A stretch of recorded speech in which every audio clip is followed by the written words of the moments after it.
Hello friends, welcome to my channel. இன்றைக்கி நம்ம என்ன பார்க்க போகிறோன்னா பிரியாணி ரெசிபி தான். முட்டை பிரியாணி ரொம்ப ஸ்பான்ஜியான டேஸ்டியான முட்டை. எல்லோரும் அவிச்சு பண்ணுவாங்க, நம்ம கொஞ்சம் டிஃப்ரெண்ட்டாக பண்ணியிருக்கோம். எப்படி பண்ணுறதுன்னு பார்க்கலாம் வாங்க, வீடியோக்குள்ளே போகலாம். நான் காரத்துக்காக பச்சை மிளகாய் யூஸ் பண்ணியிருக்கேன். கொஞ்சம் தேங்காயும் 8 முந்திரி பருப்பும் எடுத்து இதை தனியாக மிக்சியில் கிரைண்ட் பண்ணிக்கிறேன். அப்புறம் ஒரு ஸ்பூன் சோம்பு, 5 பட்டை, 2 ஏலக்காய், பாதி அன்னாச்சி பூ, 6 லவங்கம், இதையும் தனியாக நான் மிக்சியில் கிரைண்டர் பண்ணிக்கிறேன். இந்த முட்டை பிரியாணிக்கோசம் நான் 6 முட்டை எடுத்திருக்கேன். 6 முட்டையை நல்லா உடச்சி ஊற்றிட்டு ஒரு அரை ஸ்பூன் மிளகுத்தூள், 1/4 ஸ்பூன் மஞ்சத்தூள், உப்பு ஒரு 1/4 ஸ்பூன் போட்டுட்டு நல்லா பீட் பண்ணிக்கலாம்.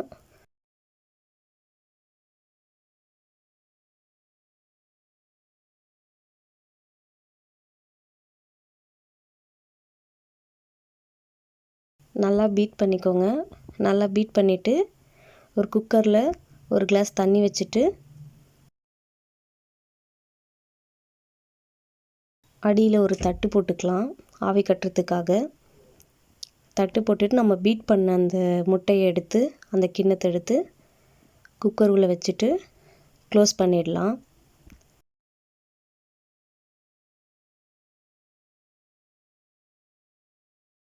க்ளோஸ் பண்ணிவிட்டு 4 விசில் விடலாம். 4 விசில் விட்டால் முட்டை நல்லா வெந்துடும்ல.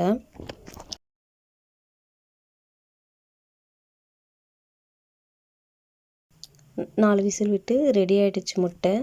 இந்த மாதிரி தான் இருக்கும் வெந்து வந்தால். இதை நம்ம ஒரு நைஃப் வச்சு கட் பண்ணி எடுத்துக்கலாம். அதுக்கப்புறம் என்ன பண்ணுறதுன்னா, ஒரு பாத்திரத்தில் கொஞ்சம் எண்ணெய் விட்டுட்டு 2 பிரிஞ்சி இலை, ஒரு ஸ்டார் பூ, 2 பட்டை துண்டு, லவங்கம் 4, சோம்பு பிடிச்சிருந்தா சோம்பு கூட ஒரு அரை ஸ்பூன் ஆட் பண்ணிக்கோங்க. ஏலக்காய் 1 போட்டு இது ஃப்ரை ஆனதும் கருவேப்பிலை கொஞ்சம் போட்டுட்டு 2 பச்சை மிளகாய் இது தனியாக அந்த கிரைண்ட் பண்ணதுக்கு இல்லாமல் இது தனியாக நான் 2 போட்டிருக்கேன் ஃப்ளேவருக்காக. 4 பெரிய வெங்காயம் கட் பண்ணியிருக்கேன். நல்லா நீல வாக்கில் மெலிசாக கட் பண்ணியிருக்கேன். நல்லா போட்டு நல்லா வதக்கிக்கலாம். நல்லா எண்ணெய் பிரிஞ்சு வர அளவுக்கு நம்ம வதக்கணும். வெங்காயத்துலேருந்து எண்ணெய் பிரிஞ்சு வரணும், அந்த அளவுக்கு நம்ம வெங்காயத்தை வதக்க போகிறோம்.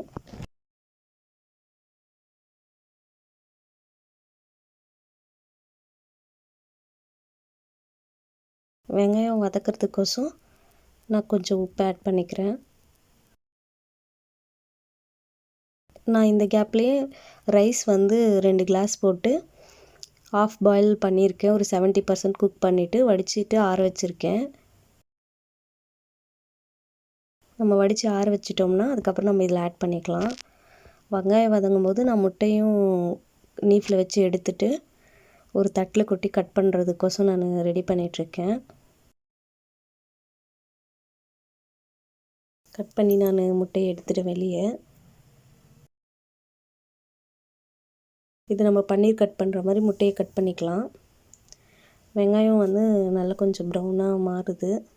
இந்த ஸ்டேஜில் நம்ம அந்த பட்டை சோம்பெல்லாம் போட்டு அரைச்சோம் பார்த்திங்களா, அதை நான் தண்ணி ஊற்றி அரைச்சிருக்கேன். அதை கொஞ்சம் போட்டு நல்லா அது வதங்கி வர அளவுக்கு மிக்ஸ் பண்ணுவோம். நல்லா எண்ணெய் பிரிஞ்சு வரணும். நம்ம ஒவ்வொரு மசாலாவும் ஆட் பண்ணும்போதும் அதுலேருந்து தனியாக எண்ணெய் பிரிஞ்சு வந்தால் தான் அது டேஸ்ட் நல்லாயிருக்கும். நல்லா வெங்காயமும் அந்த பட்டை லவங்கம் மிக்ஸ் பண்ணதும் நல்லா இதுவாக இருக்குது, வதங்கியிருக்கு. இந்த ஸ்டேஜில் 2 ஸ்பூன் இஞ்சி பூண்டு பேஸ்ட் போட்டுக்கிறேன். இஞ்சி பூண்டு வாசனை நல்லா போகிற அளவுக்கு நம்ம வதக்கிக்கலாம், பச்சை வாசனை போகிற அளவுக்கு.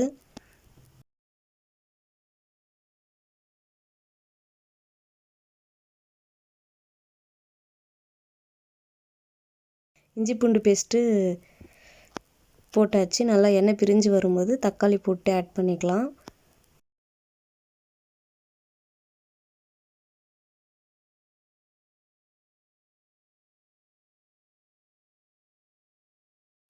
தக்காளி போட்டு ஆட் பண்ணிவிட்டு நான் அதுக்குள்ளே அந்த முட்டையெல்லாம் வந்து நல்லா கட் பண்ணி வச்சுருக்கேன். பன்னீர் மாதிரி ரொம்ப சாஃப்டாக ஸ்பாஞ்சியாக இருக்கும், நல்லாயிருக்கும். நம்ம ரைஸோடு அந்த முட்டை வந்து சாப்பிடும்போது நல்லா மசாலாலாம் ஊறி. கண்டிப்பாக நீங்கள் ட்ரை பண்ணுங்கள். ட்ரை பண்ணிவிட்டு கமெண்ட்டில் சொல்லுங்கள் எப்படி இருந்துச்சுன்னு. நம்ம தக்காளி வதங்கிடுச்சு, எண்ணெய் நல்லா தனியாக பிரிஞ்சு வந்திருக்கு பாருங்கள்.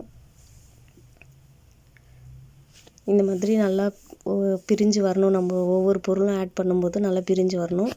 இப்போ வந்து நம்ம அந்த தேங்காய், முந்திரி, பச்சை மிளகாய் காரத்துக்காக அரைச்சி வச்சுருக்கோம் பார்த்திங்களா, 8 பச்சை மிளகாய் போட்டு அதை இப்போ நான் ஆட் பண்ணிக்கிறேன்.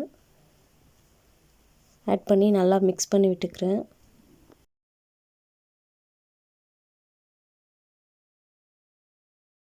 இதுவும் அந்த பச்சை ஸ்மெல் கொஞ்சம் போகிற அளவுக்கு நம்ம நல்லா வதக்கிக்கலாம்.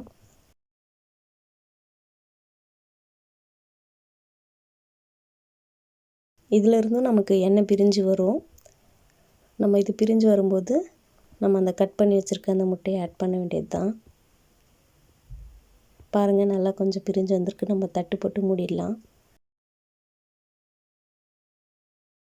நல்லா இதுவாக இருக்குது, குக்காக இருக்குது.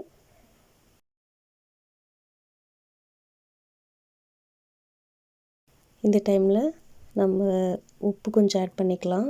அந்த மசாலாலாம் இருக்குல்ல, நம்ம ஸ்டார்டிங்கில் கொஞ்சம் தான் உப்பு போட்டோம், ரைஸில் கொஞ்சம் போட்டிருக்கோம். அதனால் கொஞ்சமாக உப்பு ஆட் பண்ணிவிட்டு கட் பண்ணி வச்சுருக்க அந்த முட்டையை போட்டுடலாம்.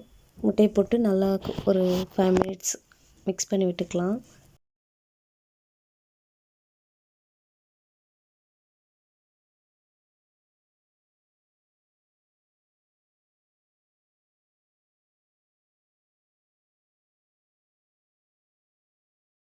நல்லா மிக்ஸ் பண்ணி விட்டுட்டு இங்கே பாருங்கள், நல்லா இதுலேருந்தும் எண்ணெய் பிரிஞ்சு வந்துடுச்சு.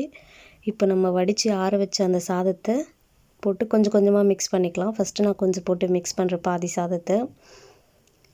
கொஞ்சம் மிக்ஸ் பண்ணிட்டதுக்கப்புறமா மீதி பாதி இருக்கிற சாதத்தை போட்டுக்கலாம்.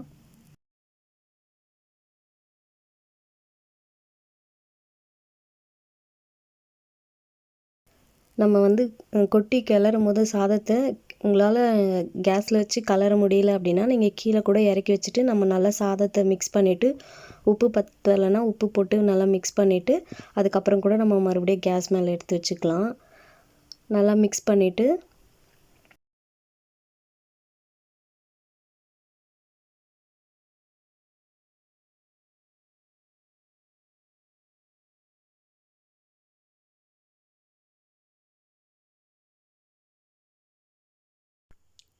நல்லா சமமாக பரப்பிட்டு கொத்தமல்லி தழை தூவிட்டு, புதினா தழை இருந்தால் புதினாவும் தூவிக்கோங்க. என்கிட்ட புதினா இல்லாததுனால நான் கொத்தமல்லி மட்டும் போட்டிருக்கேன். ஒரு தட்டு போட்டு வெயிட் வச்சுட்டு ஒரு 10 நிமிஷம் மீடியம் ஃப்ளேமில் வச்சு அதுக்கப்புறம் இறக்கி மிக்ஸ் பண்ணி ஒரு 10 மினிட்ஸ் கழித்து சாப்பிட்டு பாருங்கள். ரொம்ப சூப்பராக ஊறி மசாலாலாம் அந்த முட்டையில் இறங்கியிருக்கும், ரைஸில் இறங்கியிருக்கும். ரொம்ப சூப்பராக இருக்கும். ட்ரை பண்ணி பார்த்துட்டு கமெண்ட் பண்ணுங்கள். மறக்காமல் லைக் பண்ணுங்கள், ஷேர் பண்ணுங்கள், சப்ஸ்கிரைப் பண்ணுங்கள். Thank you, friends.